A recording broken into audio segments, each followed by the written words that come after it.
really what I want to talk about is sequential programming really dead? And in fact, what I hope to convince you by the end of the day is no, that's what you should be doing. You should be doing sequential programming and forget about all the parallel nonsense that you hear. Okay? So what I want to do is we'll start off by, learning from history. It's always good to remember history. There's a lot of good lessons over there. And then we'll talk a little bit about the multi-core generation and its implications. And then we'll go to sort of the main point is we want to have parallel execution, but we want to have sequential programming. And we'll show you how to do that. And then, sort of postulate a future computing scenario and understand that, hey, you can have parallelism can be a bad thing for you and what we'll do about it. And then add some concluding thoughts. So for Uri, people like Uri remember it, and Yale and Wenmei remember it, and Mark Horowitz remembers it, but most of the people don't remember the sort of the late 80s, as people were trying to, late 80s, early 90s, people were trying to figure out how to go beyond very simple pipeline processors, okay? And they sort of referred to it as the quote-unquote the post-RISC era. And there was the VLIW and EPIC approach, which was really what was being pushed as the future. Intel and HP were putting together this big thing, and that was going to be Intel's future, okay? IA64 and the old x86 IA32 was going to go away. There was a different school of thought, out-of-order superscalar thought. To me, it appeared it was the minority school. But others tell me, no, the VLIW was really the minority school, even though it was the more vocal school.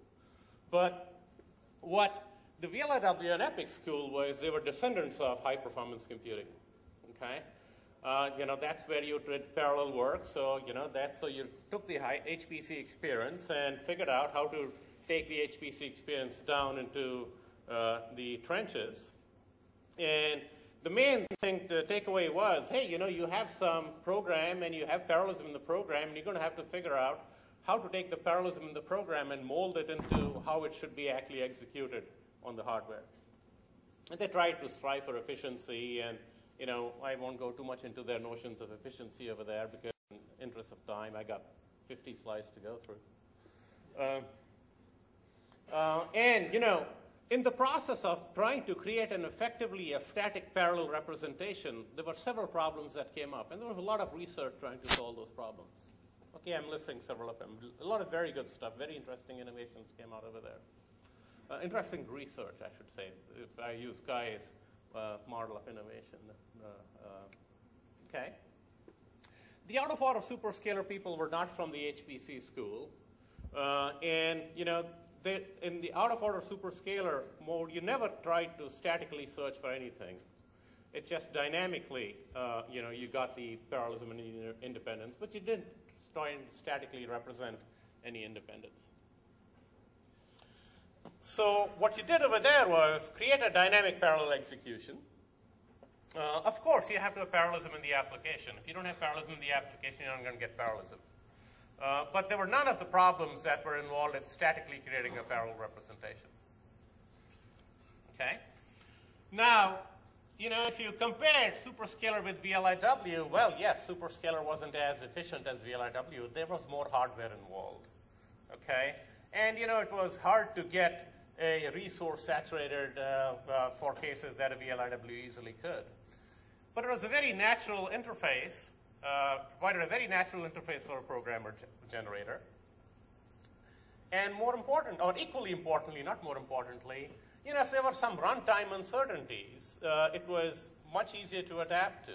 The same binary ran whether you had a single wide out-of-order superscalar processor or a 4 wide out-of-superscalar processor, which is unlike VLIW, where the static binary was actually had to change. So there are a lot of takeaways from that history, and I list some of the main ones.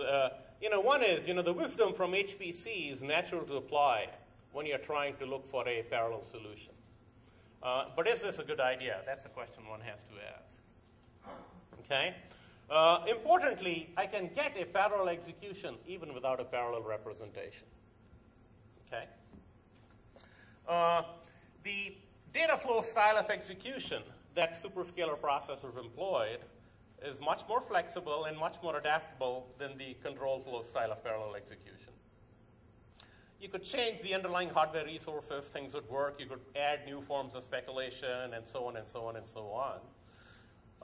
But it has overheads, and what we learned is that, hey, we are willing to live with the overheads, perhaps, to get the benefits. And in this case, the overheads are hardware overheads.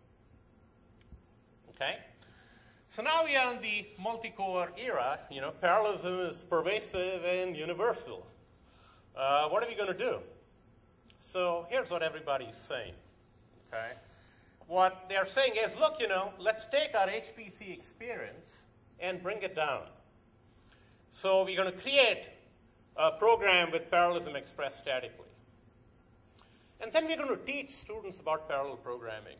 And eventually, when these students move up and all the programs will be written by these students, they'll all be parallel programs.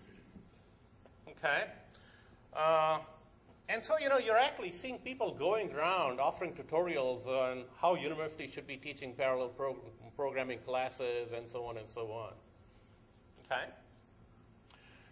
Then they are, it's saying, well, okay, we'll have some experts write some libraries in parallel, and ordinary programmers will use those libraries.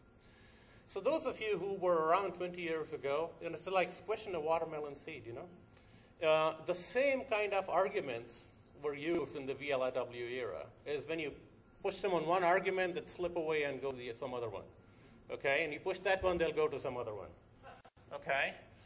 So we are seeing the same thing again. It's over and over. Okay? We actually have lots of experience with parallelism. Okay? What people confuse, what we really want is we want parallel execution. And people confuse parallel execution with parallel programming. Okay? And that's one of the things I want to sort of address. We will get parallel execution, but we'll try not to have a parallel program. Okay? So we want parallel execution, regardless of what the static program is. Whether it's parallel and gets parallel execution, that's fine, but we want to get it in the styles of programming language styles, programming styles that we've been used to. We've been teaching people for 20, 30 years. So how do we do that? So before, I think, let's, go back, there are very interesting papers from, 50 years ago on talk about parallelism, theoretical papers on parallelism. And, the fundamental observation is parallelism is on, due to operations on disjoint sets of data. The static representation, which most practical programming languages deploy, is a much more control-driven representation where you do this operation, and so on in the order that they are there in the program. And when you need to do that, then you need, when you have a control-driven language, you have to have synchronization and so on, and you have all these kind of issues. And what really you end up doing is you're going to say, well, I'm taking the parallelism that's there in my algorithm and figuring out how that parallelism in the algorithm should execute on the underlying hardware. Okay? And by the way, one assumption in this process that nobody talks about is I actually know what the hardware that I'm going to execute this program is going to be. Okay, I have knowledge about it. And we'll see that's going to be a very bad assumption going forward. So, data-driven, data-driven focuses on data dependencies. And what we'd like to do is we'd like to get a data-driven execution of a program on underlying hardware because it's, in my view, it's much more powerful. All sorts of nice things you can do if you have much more of a data-driven execution. And the analogy is, of course, VLIW was a control-driven and parallel, and out-of-order superscalar was trying to get a data-driven execution from a sequential program. So, people doing data flow work have been doing data-driven execution for quite a while. And what they say is, hey, write your programs in a functional language. Okay? So we'd like to achieve a data-driven parallel execution. So do we need a data-driven parallel language, new programming language? No. Okay. Do we need to learn how to program in parallel? We need to learn how to think in parallel, but we don't need to learn how to program in parallel. Don't ever bother about a lock or a thread or anything like that. Okay? All right, how should we do this? All right. Do we need to throw away everything and start from scratch? You know, I believe not. Okay? And this one's very interesting is, like I said, you know, you aren't going to know what the underlying hardware you're going to be executing a program is going to be in the future, in my view. Okay, so it's going to be very uncertain what the underlying hardware is. It's actually going to keep changing very frequently, too. Okay, so how are we going to deal with that? So, before we try and, think about that, you know, let's sort of postulate a model for what we might view the underlying hardware to be. Okay, I think everybody can agree on that they're going to have general-purpose processing cores, and I know Uri's been talking about asymmetric processing cores for quite a while, and Wenmei yesterday argued for having more symmetry rather than asymmetry. And in my view, what's going to happen is it's like they're going to be area-wise, physically they're going to be more symmetric, but capability-wise, they'll end up being more asymmetric. Okay, why? Because they'll have different predictor structures and the like. One core will execute a certain piece of code more efficiently than another core just because it has predictor structures for that particular computation, for example. And what you're also going to have is you're going to have what I call an over-provisioned system where you will have more cores than you can power on at any given time by design. Okay? And the set of cores that are powered on at any given time is going to keep on changing. And it's going to keep on changing very frequently at a much shorter interval than like an operating system quantum, for example. Okay? So, meanwhile, I was giving this talk somewhere, and they were saying, gee, we produce 1,000, 1,500 PhDs every year, and we can teach all of them good parallel programming skills, and, why would you want to have more people write code? Well, unfortunately, a lot of people write code, whether you like it or not, okay? And when people write that code, programmer productivity is more important, that notion of efficiency rather than the hardware notion of efficiency. Importantly, these principles, these software engineering principles that the computer science community has been teaching its students for a few decades are now becoming ubiquitous. They are becoming the norm. Okay, modularity, abstraction, encapsulation, information hiding, object-oriented principles, and the like. Okay, so many thousands of programmers, tens of thousands or hundreds of thousands of programmers are writing code with those principles. Okay? So, going forward, programmers are going to express computations in ways that they are very familiar with. Sequential, modular, object-oriented, with very heavy uses of abstraction and encapsulation and the like. Okay? The one change we want them to make is we want them to use a parallel algorithm, okay, and not work hard to artificially constrain the parallelism in the algorithm, in their code. But we do not want them to statically represent any parallelism. Okay? There's going to be their normal sequential code, for example. So what do I mean by that? Okay? If I'm writing a piece of code to add a vector of elements, okay, I don't want to, I wanted to use a parallel reduction rather than the sequential addition over there and code their algorithm like that, okay, a program like that, okay. So what the computer science community has drilled into their students for years is abstraction is a friend of software, okay. So now we're going to use abstractions to help us use future hardware. And what we're going to do is we're going to view a program as a sequential representation of abstractions of computations, which we will then execute on a dynamically heterogeneous pool of hardware resources that's going to keep on constantly changing in a data flow manner. Okay? So I'm going to have two versions, two things what we'll do about it. I'll start off with sort of the basic idea, and then we'll go to a more advanced version of it. What we will do is we will try and get a data-driven parallel execution from a sequential program. It's going to be determinate and have race-free execution. Okay, I don't want to get into the formal notion of determinate, but a lot of people have different notions of. You must have heard the word deterministic. Everybody has a different definition of deterministic and determinate and non-determinism and all that. But for our purposes, what it means is that the sequence of updates to any variable are going to be the same as in the sequential program, in any parallel execution of the program. Okay? The program is going to have no locks. The user-level program is going to have no locks. The programmer never, ever knows about a memory model since everything is sequential. No explicit synchronization. It's going to be much easier to write, debug, and maintain than the parallel version. And we will see is we're going to get comparable or a better performance than conventional, the same program written in a more conventional parallel style, like using pthreads. So what we'll do is, again, so we write the program as abstractions of computation. The first version, we'll write a method that operates on an object, okay, that updates an object. It could be reading other objects, but it updates a single object. Later we'll change this restriction a little bit, even though it's worked quite well for us to be able to write several codes, okay.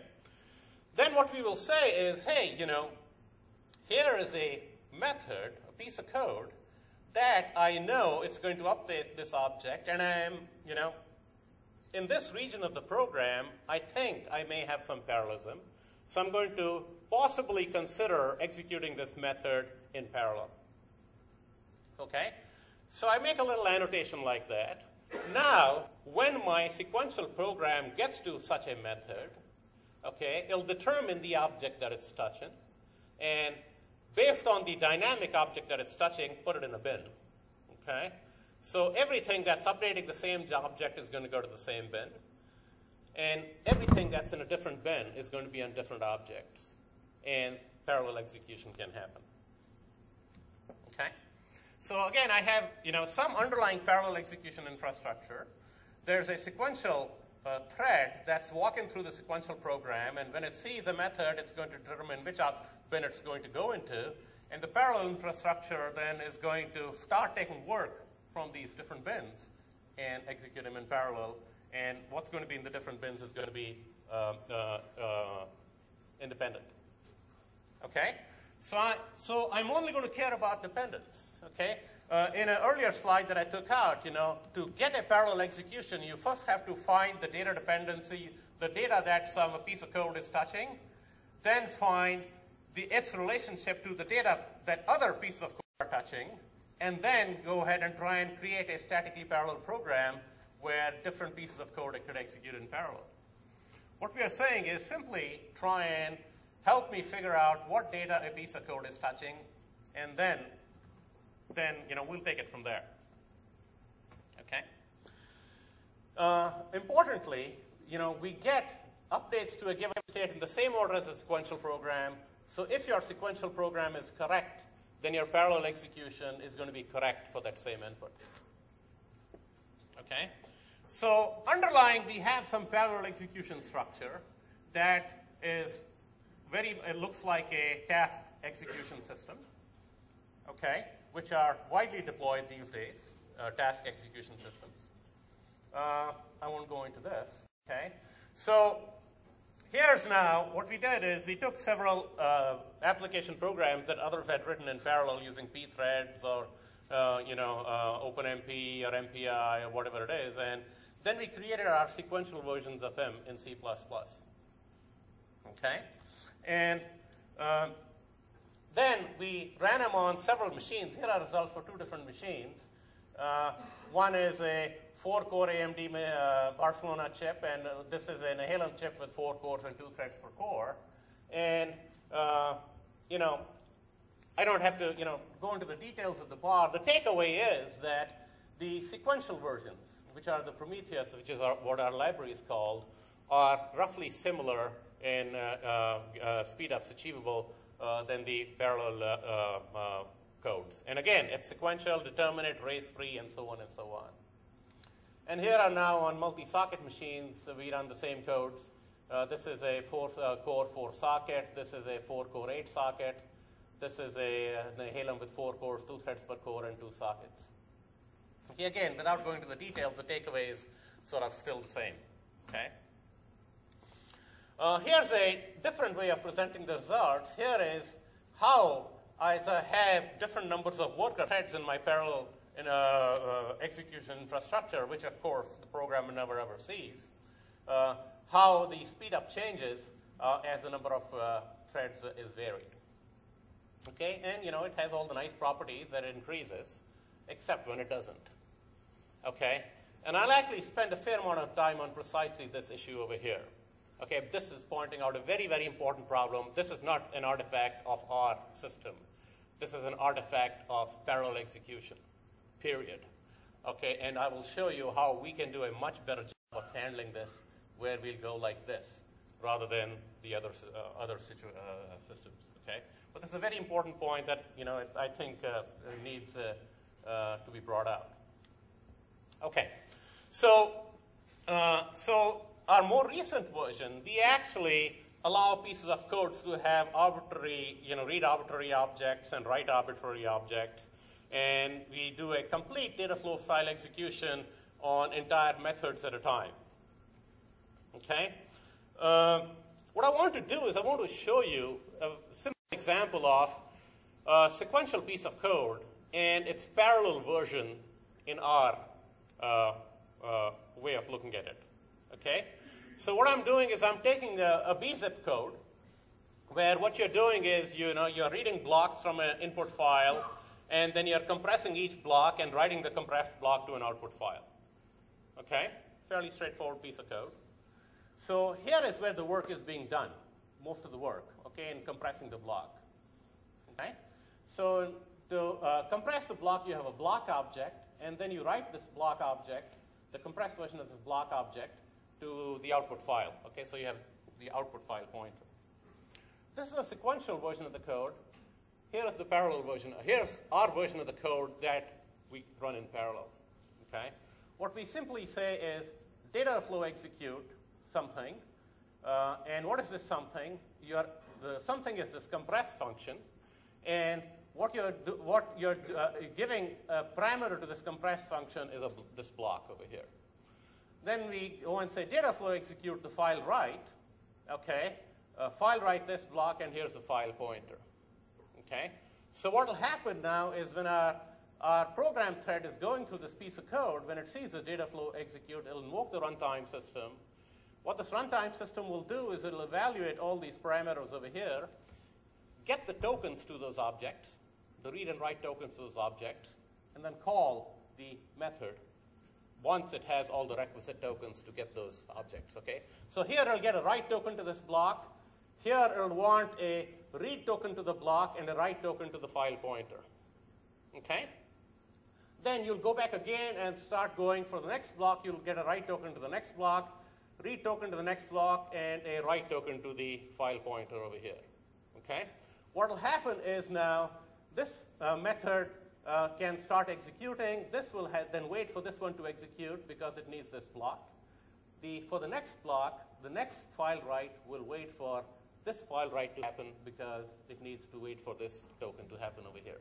But if you take a look at the parallel version of bzip, you have to first do this, and then do this, and then do this, and then do this, and so on. Very different.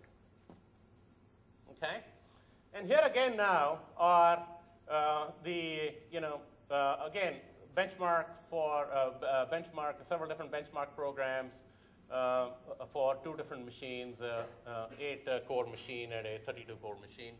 Again, the takeaway point is, we are getting roughly the similar performance over here. It's not one is better than the other, but we are doing it with a sequential program that just looks very, very similar to, very, very similar to what you've always been writing. No lock, no thread, nothing of that sort. Okay. Now, having done that, let me go to something else. Is it because Justin took some of my time? Or? No? Okay. That's okay if Justin took a little. He's entitled. Okay. So now, we're going to have multi-core processors everywhere, but we really aren't going to know the capabilities of the hardware or the operating environment when writing the code. Okay? So I'm going to be writing my code. I don't know whether it's going to run on a 2-core processor or it's going to be on an 8-core processor, and on 2 of those cores of the 8-core processor, some other programs run in. Okay? Or it's going to be an 8-core processor and, 2 have been turned off because they got too hot, and 1 is put in slower mode because it's going to get hot or whatever. Okay?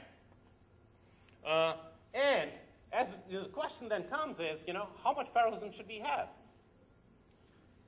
So here's a very simple piece of code. It's a memory block copy. I'm copying a chunk of memory from one block of memory from one region of memory to another region of memory.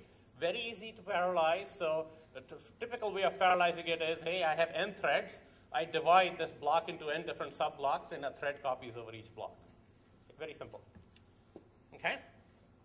So we did that, and we run this code on 3 different machines. Let's not worry about what these machines are. And here's what happens.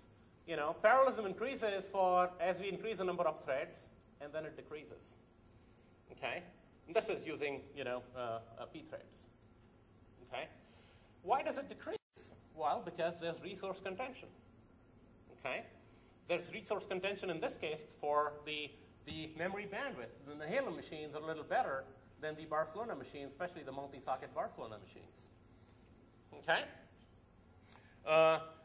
And the point of degradation is different on the different machines. Okay? So you say, okay, no, I only want to run it on one machine. Okay, same machine, but different data sizes. Okay? I have parallelism peak at different numbers of threads for different data sizes. Okay? That's not going to work either. So importantly, I'm not going to have any clue of what the potential sources of performance degradation are going to be. Okay, I could have contention for memory resources, software locks in the user program. You could say, okay, I can get rid of those. Locks in kernel data structure, so on and so on and so on. The reason for that performance degradation earlier was because there was contention for a kernel data structure lock. Okay, that actually a newer version of the operating system that we installed 3 weeks ago, that kernel data structure lock was replaced by a more scalable lock, so that contention went away. Okay? So what we'd want is, we want to get a performance improvement, but then stabilize over there, okay, not go down. Okay? So how do we do it? Again, you don't create a parallel program. You create a sequential program. And then you dynamically expose the parallelism from that sequential program based on the operating conditions of the execution environment. Okay, so we establish a single point of control, detect when parallelism may be excessive, and there are a variety of different ways when we can do that. And then you control the exposure of the parallelism based on how much parallelism that you have. So, we did that, and again, what happens is we completely, smoothen things out. We never get that performance degradation. Okay? So I want, the more results like that. And so I gave this talk, and Wenmei was there a few months ago at Illinois, and they said, oh, maybe it's an artifact of, you're using a dynamic work stealing system and not because of your sequential introduction of the parallelism.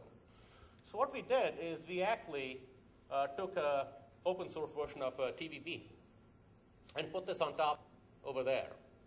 And here are some results that we get over there where, a couple of programs that somebody else had written, we didn't write them, okay?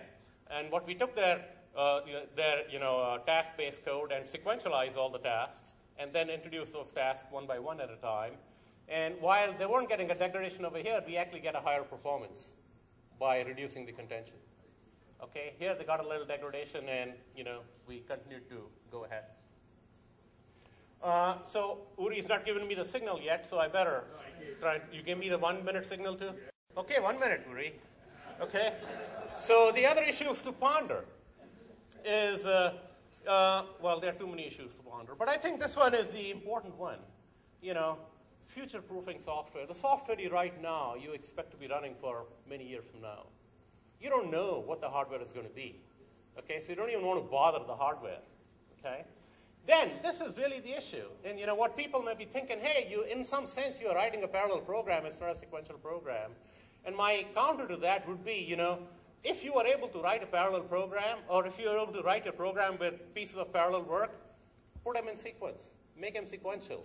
Don't think about a lock or anything like that, or a thread. Okay, just do it sequentially. Everything will be just fine. Okay?